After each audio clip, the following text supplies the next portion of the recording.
ఈవీ9 national news కు స్వాగతం. ముందుగా హెడ్లైన్స్. వయనాడ్లో పర్యటిస్తున్న ప్రధాని మోదీ.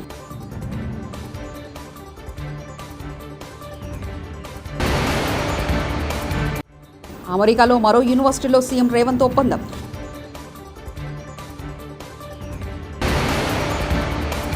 తెలంగాణలో కొత్త విమానాశ్రయాల ఏర్పాటుకు కృషి చేస్తా కేంద్ర మంత్రి రామ్మోహన్ నాయుడు.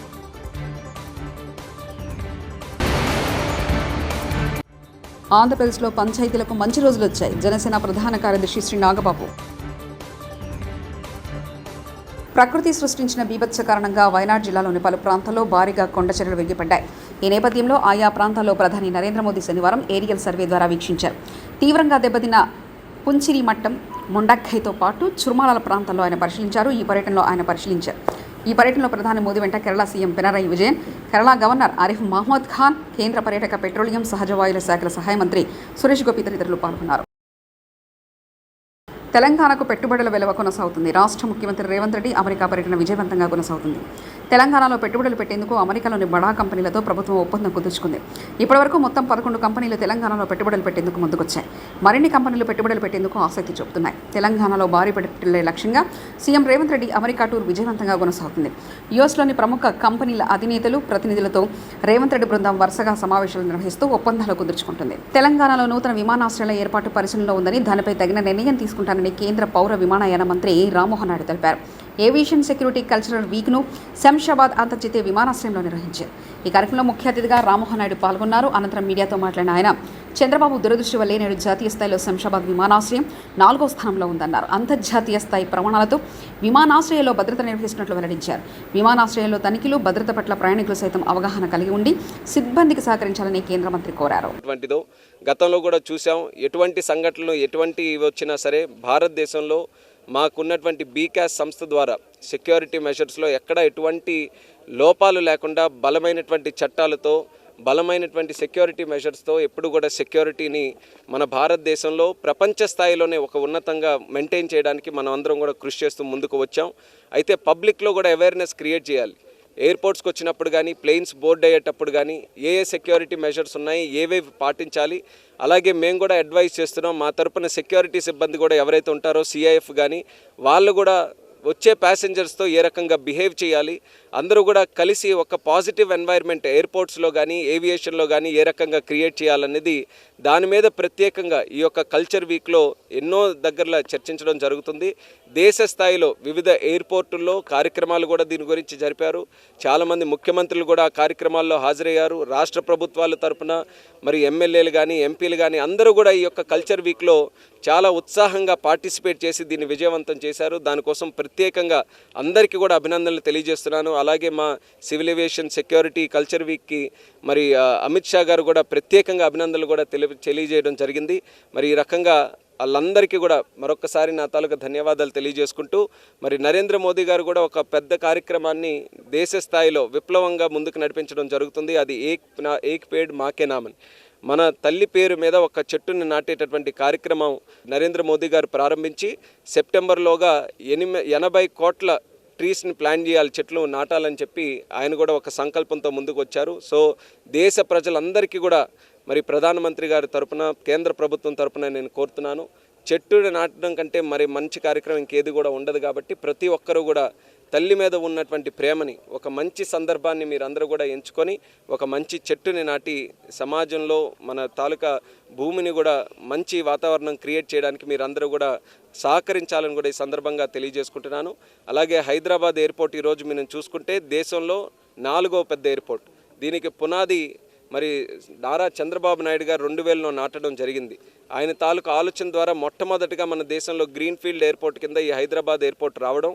ఆ రోజు చాలామంది ఎందుకు ఇంత పెద్ద ఎయిర్పోర్టు, ఇన్ని ఎకరాలని అన్నప్పటికీ ఈరోజు 4th largest airport in the country అయి one of the top 10 airports in the whole వరల్డ్లో ఈరోజు అయ్యింది. ఇప్పుడు మనం చూసుకుంటే చాలా అద్భుతంగా ఈ యొక్క ఎయిర్పోర్ట్ను కూడా డెవలప్ చేసుకోవడం జరిగింది. కాబట్టి ఈ ఎయిర్పోర్ట్కి వచ్చి ఇక్కడ కార్యక్రమం జరుపుకోవడం అనేది నాకు కూడా చాలా గుర్తుండిపోయేటటువంటి కార్యక్రమంగా నేను భావిస్తున్నాను. హైదరాబాద్ ఎయిర్పోర్ట్ని డెవలప్ చేస్తాం. అలాగే తెలంగాణలో కూడా పలు సందర్భాల్లో ఇంకెక్కడెక్కడ ఎయిర్పోర్ట్లు వస్తాయన్న ఆలోచనతో చాలా డిస్కషన్స్ కూడా జరిగాయి. సో మా డిపార్ట్మెంట్లో కూడా ఇంకా తెలంగాణలో ఎక్కడెక్కడ ఎయిర్పోర్ట్స్ రావచ్చు అన్న దాని మీద కూలంకుషంగా మేము కూడా స్టడీ చేస్తున్నాం. అతి త్వరలోనే వివరాలు కూడా నేను చెప్తాను.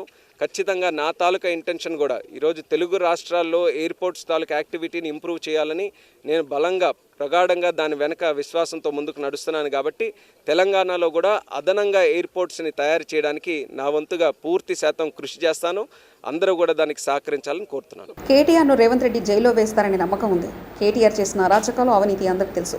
నాతో సహా బీజేపీ కార్యకర్తలను కేటీఆర్ హింసించి జైల్లో వేసిన తీరును ఎవరు మర్చిపోరు. రేవంత్పై నమ్మకం పోయిన రోజు నుంచి కాంగ్రెస్తో జరగబోయేది యుద్ధమే.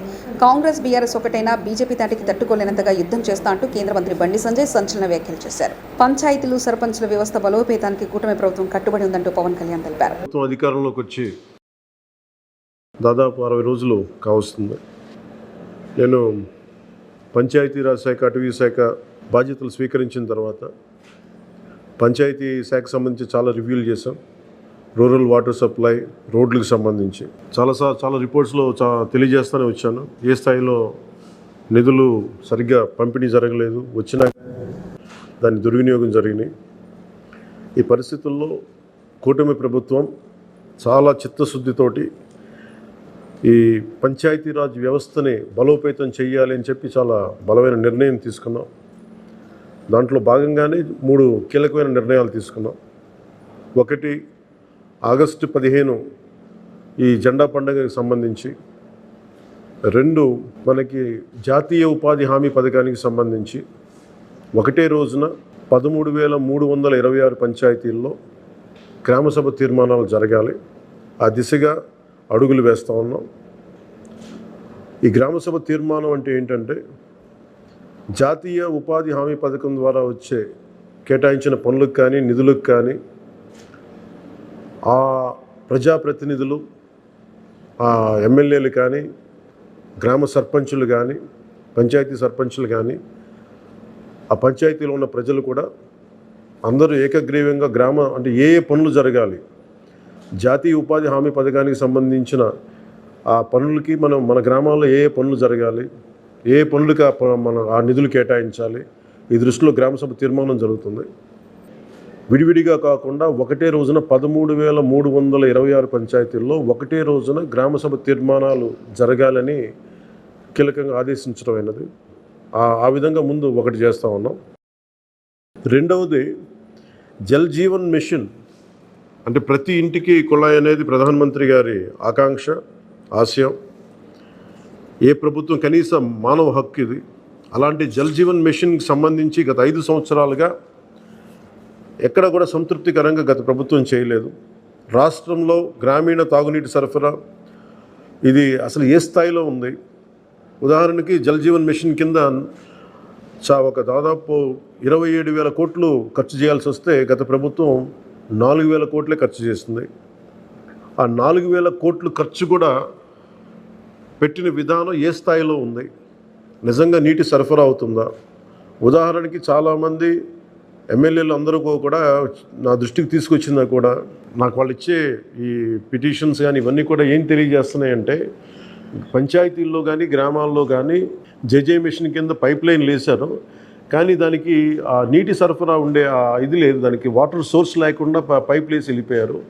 అంటే దీని వెనక ఏమనిపించిందో, నిజంగా ఏదైనా వీళ్ళు డబ్బులు చేసుకోవడానికి పైప్ లైన్లు వేసి వదిలేశారన్నది ఆలోచన వచ్చి దాని మీద ఏం ఆదేశించాం పంచాయతీరాజ్ శాఖ ఉన్నతాధికారులందరినీ ఏంటంటే, అసలు రాష్ట్రంలో గ్రామీణ తాగునీటి సరఫరా పరిస్థితి ఎలా ఉంది, ఎన్ని గ్రామాలకి పైప్ లైన్స్ బాగున్నాయి, నీటి సరఫరా స్థాయి ఎలా ఉంది, రోజుకి ఎన్ని లీటర్లు నీళ్ళు వస్తున్నాయి, అలాగే ప్రస్తుత పరిస్థితి తెలుసుకోవడానికి దాదాపు ఒక 12 అంశాల మీద మేము సర్వే చేయమని ఆదేశించాం. దీన్ని పల్స్ సర్వేగా మీ దృష్టికి తీసుకొస్తున్నాం. ఇది పల్స్ సర్వే చేపడుతున్నాం. దీంట్లో వచ్చిన డేటా ఆధారంగా జల్ జీవన్ మిషన్ని కూటమి ప్రభుత్వ ఆధ్వర్యంలో అత్యంత పకడ్బందీగా ప్రణాళిక రచన చేయడానికి ఈ సర్వే నిర్వహిస్తున్నాం. ఒకసారి ఈ డేటా పాయింట్స్ అన్నీ రాగానే ఏ పంచాయతీల్లో నీళ్ళు వస్తున్నాయి, ఏ పంచాయతీల్లో పైప్ లైన్లు డ్యామేజ్ అయినాయి, అసలు గత ప్రభుత్వం చేసిన 4,000 కోట్ల రూపాయల ఖర్చు నిజంగా ఆ ఉద్దేశింప పనులకి జరిగిందా లేదా, వీటన్నిటిని కూడా ఈ పల్స్ సర్వేలు మనకి తెలిసి వస్తాయి. దీని సమూలంగా ప్రజలందరికీ సమీప భవిష్యత్తులో తెలియజేస్తాను. అలాగే గ్రామ పంచాయతీలు, పంచాయతీరాజ్ వ్యవస్థ బలోపేతం కావాలంటే సర్పంచ్ వ్యవస్థ చాలా కీలకమైంది. గత ప్రభుత్వం పంచాయతీ ఎన్నికలు సరిగ్గా నిర్వహించలేకపోవడం వల్ల మనకు నిధులు రాలేకపోయినాయి. చాలాసార్లు మేము అధికారంలోకి రాకముందు పంచాయతీ మనకి సర్పంచ్లందరూ మా దృష్టికి తీసుకొచ్చింది ఏంటంటే కనీసం మాకు బ్లీచింగ్ పౌడర్ కూడా మాకు కొనుక్కునే డబ్బులు లేవు మా దగ్గర. వాళ్ళ అకౌంట్లో పడ్డా కానీ డబ్బులు. మండలానికి ఇద్దరిని పంపండి, ఏవైనా కేసులు అయితే నేను చూసుకుంటా. ఒకవేళ మీకు చేత కాకపోతే చెప్పండి, నేను మనుషుల్ని పంపిస్తా. ఇది ఓ పబ్లిక్ మీటింగ్లో కార్యకర్తలను ఉద్దేశించి శ్రీశైలం ఎమ్మెల్యే బుడ్డా రాజశేఖర రెడ్డి మాట్లాడిన మాటలు. ఆ హామీతో రెచ్చిపోయిన టీడీపీ గుండాలు నంద్యాలలో వైఎస్ఆర్సీపీ కార్యకర్త సుబ్బారాయుడిని అత్యంత కిరాతకంగా హత్య. ఇలా మీ ఎమ్మెల్యేలు రెచ్చగొట్టే మాటలతో సమాజానికి ఏం మెసేజ్ ఇద్దామని చంద్రబాబు పట్టుకొని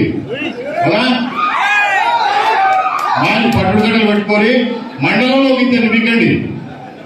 మండలంలో ఇద్దరు నింపితే వాళ్ళకి అర్థమవుతుంది తిరగకూడదు సార్. ఒకవేళ మీకు సాధకాలంటే చెప్పండి, నేను పంపిస్తాను. ఆంధ్రప్రదేశ్ పంచాయతీలకు మంచి రోజులు వచ్చాయని గ్రామ సర్పంచులు గౌరవంగా తలెత్తుకునే రోజు వచ్చింది. ఎంతో ఆనందంగా 3 రంగుల జెండా ఎగరవేసే సమయం వచ్చింది. ఎందుకంటారా?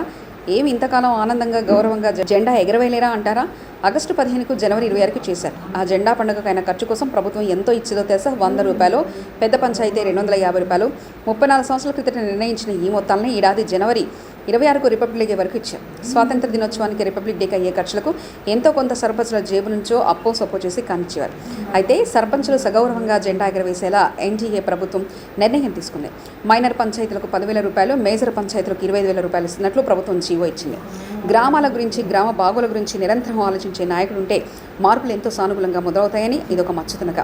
రాష్ట్ర ఉప ముఖ్యమంత్రి శ్రీ పవన్ కళ్యాణ్ గారిలో గ్రామాల్లో అన్ని విధాలుగా అభివృద్ధి చేయాలనే తపన ఉంది. ఆయనే పంచాయతీరాజ్ గ్రామీణాభివృద్ధి శాఖల మంత్రి కావడం రాష్ట్ర అదృష్టం. దినోత్సవానికి, రిపబ్లిక్ డేకి అయ్యే ఖర్చుల కోసం ఎంతో కొంత సర్పంచుల జోబు నుంచో అప్పో సొప్పో చేసి కానిచ్చేవారు. అయితే సర్పంచులు సగౌరవంగా జెండా ఎగరవేసేలాగా రాష్ట్రంలో ఎన్డీఏ ప్రభుత్వం నిర్ణయం తీసుకుంది. మైనర్ పంచాయతీలకు 10,000 రూపాయలు, మేజర్ పంచాయతీలకు 25,000 రూపాయలు ఇస్తున్నట్లు ప్రభుత్వం జీవో ఇచ్చింది. గ్రామాల గురించి, గ్రామాల బాగోగుల గురించి నిరంతరం ఆలోచించే నాయకుడు ఉంటే మార్పులు ఎంత సానుకూలంగా మొదలవుతాయనడానికి ఇదొక మచ్చుతునక. రాష్ట్ర ఉప ముఖ్యమంత్రి శ్రీ పవన్ కళ్యాణ్ గారికి గ్రామాల సర్వతోముఖాభివృద్ధి చేయాలనే తపన ఉంది. ఆయనే పంచాయతీరాజ్ గ్రామీణాభివృద్ధి శాఖల మంత్రి కావడం రాష్ట్ర ప్రజల అదృష్టం. పల్లెలు అభివృద్ధి చెందాలంటే అక్కడ ప్రజల నుంచి ఎన్నికైన ప్రతినిధి ఎంతో ఉత్తేజంతో పనిచేయాలి, ప్రజలకు సేవలు అందించాలి, గ్రామ ప్రథమ పౌరుడిగా గౌరవంగా ముందుకు వెళ్ళాలి. పంచాయతీలు అతనికి గౌరవాన్ని సూచించే వేడుకల్లో ప్రధానమైనవి స్వాతంత్ర దినోత్సవం, రిపబ్లిక్ డే. గ్రామాలకి ప్రథమ పౌరుడు సర్పంచ్ చేతుల మీదుగానే జెండా పండుగ నడుస్తుంది. ఆ వేడుక చేసేటప్పుడు అతను ఏ దశలోనూ ఇబ్బంది పడకూడదు. ఊరంతా ఆ వేడుకలో భాగమై మన మువ్వన్నెల జెండాకు వందనం చేయాలని శ్రీ పవన్ కళ్యాణ్ గారు భావించారు. కొద్ది రోజుల కిందట సర్పంచులు రాష్ట్ర ఉప ముఖ్యమంత్రి గారిని కలిశారు.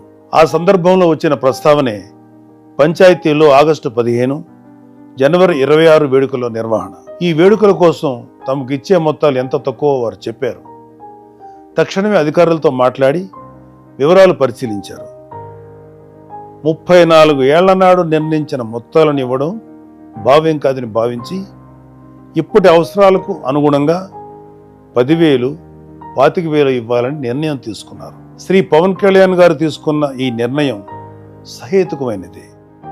పల్లెల్లో నేటి తరానికి, రేపటి పౌరులకు స్వాతంత్ర దినోత్సవ ప్రాధాన్యం, విశిష్టత తెలియాలంటే 15 ఆగస్టు పండగకు ముందు నుంచే గ్రామాల్లో, అక్కడ పాఠశాలల్లో ఒక ఉత్సవ ఏర్పాట్ల హంగామా ఉండాలి. అందుకోసమే విద్యార్థులకు వ్యాసరచన, క్విజ్, డిబేట్ లాంటి పోటీలు, ఆటల పోటీలను పంచాయతీల ఆధ్వర్యంలో చేపట్టమని చెప్పారు. ఇలా చేయడం ద్వారా విద్యార్థుల్లో ఆరోగ్యకరమైన పోటీతత్వం, మన దేశం కోసం పోరాడిన స్వాతంత్ర సమరయోధుల త్యాగాలు తెలుస్తాయి. అలాగే పంచాయతీల ఆధ్వర్యంలో ఈ పోటీలు నడుస్తున్నాయంటే వాళ్ళకి స్థానిక సంస్థలు అంటే ఏంటి, పంచాయతీలు ఎలా ఉంటాయో తెలుసుకోవాలనే కుతూహలం మొదలవుతుంది. క్రమంగా వాళ్ళకి. వయనాడ్లో పర్యటిస్తున్న ప్రధాని మోదీ.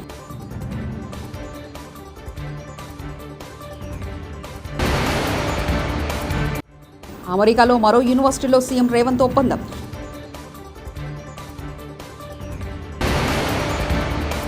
తెలంగాణలో కొత్త విమానాశ్రయాల ఏర్పాటుకు కృషి చేస్తా కేంద్ర మంత్రి రామ్మోహన్ నాయుడు.